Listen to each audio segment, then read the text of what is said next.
Psicología Positiva, un manual de ejercicios prácticos para una eficiente gestión de emociones. ¿Y puede la inteligencia artificial reemplazar la necesidad de asistir a un psicólogo? ¿Sabía usted eso? Que ahora, entonces, según dicen, no hay que asistir al psicólogo porque para eso y más está la inteligencia artificial. Vamos a evaluar esta situación con Carlos Herrera González, psicólogo clínico, terapeuta de pareja, sexólogo. Obvio que nos va a decir, no, bueno, porque es psicólogo, pero a mí me parece que este tema de la salud mental es delicado, así que hay que atender, hablar con los profesionales y este tema para mí es fundamental. Síganlo en su Instagram, arroba mejorpareja.mejorfamilia. ¿Cómo estás, Carlos? Bienvenido. Encantadísimo de estar con ustedes esta mañana y con este tema bastante controversial en este momento. Claro, es controversial para ustedes, los psicólogos, pero a mí me parece que pudiera ser controversial también para la gente si es verdad que esto funciona o no funciona. ¿Los has evaluado? ¿Lo has seguido? ¿Qué nos puedes comentar al respecto? Sí, al final la inteligencia artificial como herramienta tecnológica, bueno, tenemos que verla como un factor positivo y aun Claro. cuando pareciera que pudiera reemplazar algunos oficios o algunas profesiones, pues en el tema de la salud mental pudiera ser contraproducente. ¿En qué sentido? En el sentido en el que aun cuando la inteligencia artificial te va a plantear unas soluciones rápidas e inmediatas, quizás muy adaptadas a la situación que puedes estar viviendo en este momento desde el punto de vista emocional, hay un factor que no es reemplazable y en este caso es el factor humano, entendiendo que las sesiones terapéuticas o la consulta con el psicólogo no es simplemente una opción de problemas soluciones, ¿no? También hay un factor de empatía, de conexión emocional, entendiendo que para que el proceso terapéutico sea exitoso requiere que haya una conexión emocional con el terapeuta. Y habría que ver hasta dónde la inteligencia artificial pudiera suplantar esta conexión emocional, entendiendo que va a haber alguien que te va a escuchar, alguien que te va a brindar una solución, pero es alguien que quizás en un momento específico no va a conectar con la emoción que tú tienes en el momento, ¿no? La inteligencia artificial va a plantear una estructura quizás desde el punto de vista terapéutico, ¿okay? Cosa que nosotros hacemos también, un plan de terapia. El tema es que hasta dónde en la rigidez que puede tener esto como una herramienta tecnológica, pudiera haber la flexibilidad y la adaptabilidad, que van a ser dos recursos importantes a la hora de mirar la salud mental. Por ejemplo, a veces está algo planificado en nuestras consultas, porque es parte del trabajo terapéutico con el paciente, pero el paciente viene con otra situación, viene con una situación inmediata que quizás urge su atención y quizás la inteligencia artificial no va a lograr comprender eso, ¿no? Adicionalmente a eso, la inteligencia artificial va a medir es códigos de lenguaje, ¿no? Obviamente lo verbal, pero hasta dónde lo no verbal dentro del proceso terapéutico pudiera ser detectado por la inteligencia artificial, por ejemplo, modismo o simplemente gestos corporales que dentro de un encuadre psicológico se evalúa también. Entonces, aun cuando pudiera plantear unas excelentes alternativas de solución para casos inmediatos, tanto como el reemplazar el proceso terapéutico, pues pudiera ponerse en tela de juicio hasta dónde sí, hasta dónde no. Obviamente, mi, mi punto de vista profesional es que al final no va a suplantar a un psicólogo dentro de un proceso terapéutico. Es que los seres humanos son tan complejos y el tema de la comunicación nosotros siempre lo estamos desarrollando acá en Gente y Ciudad, de qué importante es comunicar y más del 50% del mensaje va en lo que tú hablas, el lenguaje no verbal, que es lo que ustedes observan, porque tuvimos la pandemia, esa etapa donde entonces el tema tecnológico yo creo que fue lo positivo que recogió la pandemia, pero es bueno el cilantro, pero no para tanto, ¿no? Claro, y es que el problema que se pudiera generar a partir de este momento es que la persona pudiera generar un proceso de dependencia con esta inteligencia artificial. Ujú. Entonces, al final, viene a no permitir de alguna manera que la persona, el ser humano, desarrolle algunas habilidades que son propias del ser humano. Por ejemplo, la creatividad. Entonces, al final, chat, GPT o cualquiera de las inteligencia artificial pudiera venir a suplantar esta habilidad que el ser humano la tiene en sí mismo y que tiene que desarrollarla. Entonces, hasta dónde en este momento la inteligencia artificial va a suplantar todo, ¿no? ¿En qué Sí. sentido? En el que ya yo no me voy a ver en la necesidad de innovar, de crear desde mi mente, desde la necesidad o desde la realidad que pueda tener.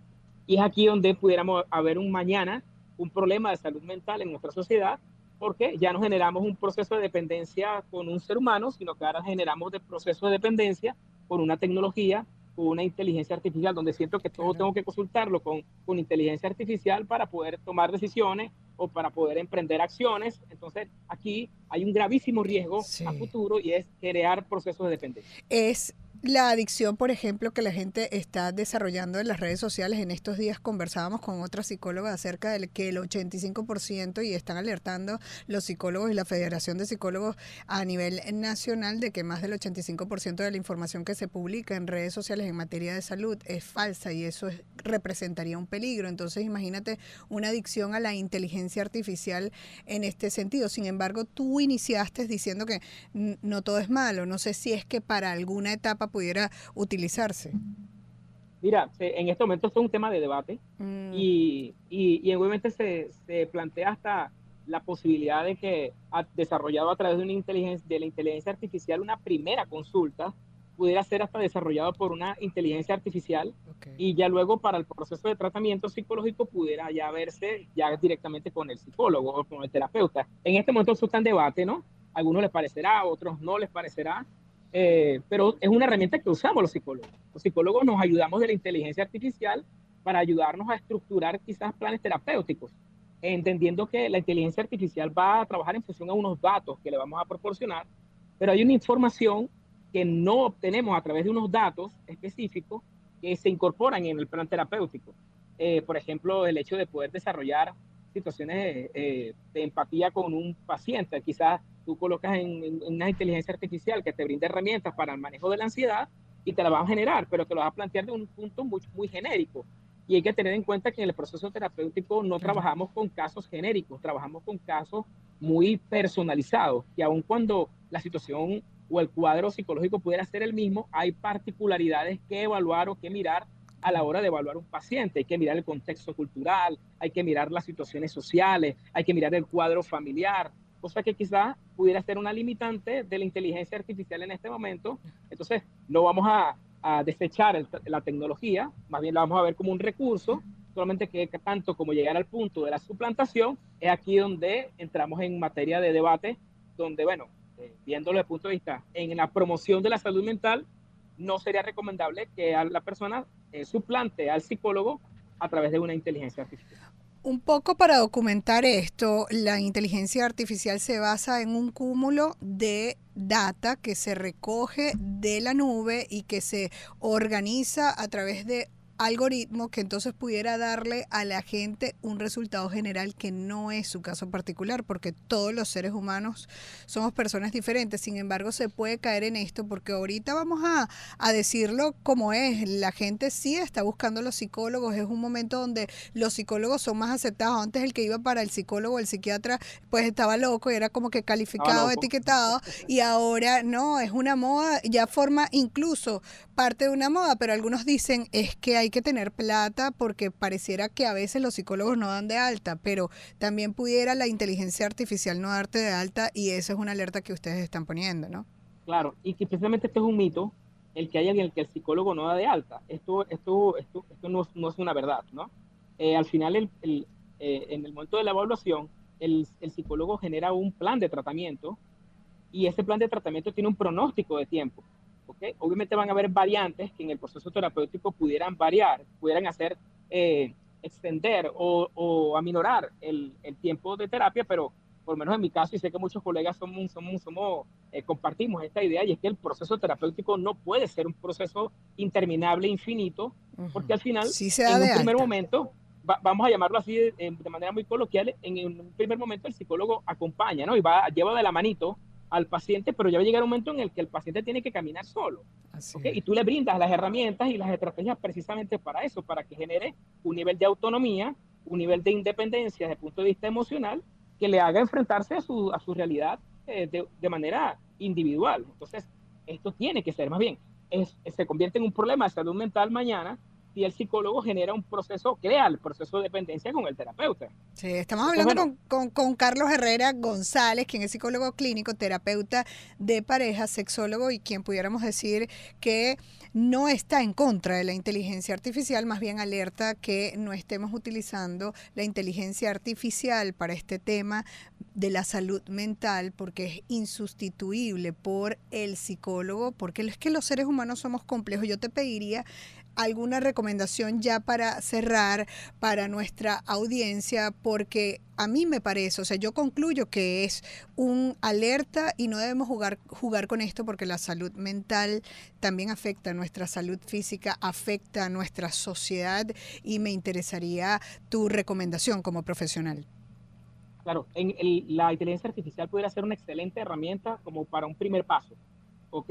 Quizás yo le puedo manifestar a la inteligencia artificial que estoy teniendo X síntomas o X malestares, pero es que al final hasta la misma inteligencia artificial en algún punto va a generar la recomendación de la visita a un profesional de la salud mental. Okay. Entonces, ni siquiera la inteligencia artificial está atribuyéndose la total solución al problema, pero entendiendo que van a haber rasgos muy generales.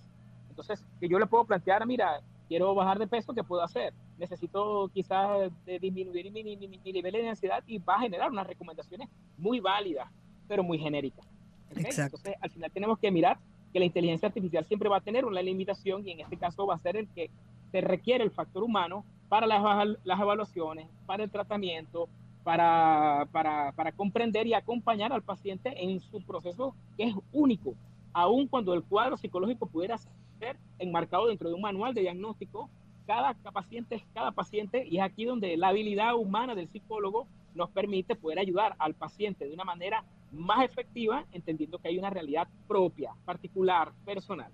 Mi invitación es a quererse a uno mismo, y si usted es prioridad, entonces no ponga su salud mental en la inteligencia artificial, sino en los profesionales. Bueno, quien nos escucha sabe que yo siempre estoy apegada a que pues nos asistamos de los profesionales en cada una de las áreas. Agradezco esta participación y estas recomendaciones de parte de Carlos Herrera González, con quien compartimos hoy, psicólogo clínico, terapeuta de pareja, sexólogo. En otra oportunidad hablaremos también de estos temas. Síganlo a través de sus redes sociales, @mejorpareja.mejorfamilia. Esto me gusta. Esto es mira, solamente el título de tu red social va a ser otro de nuestros temas. Muchísimas gracias, Carlos. Será hasta la próxima.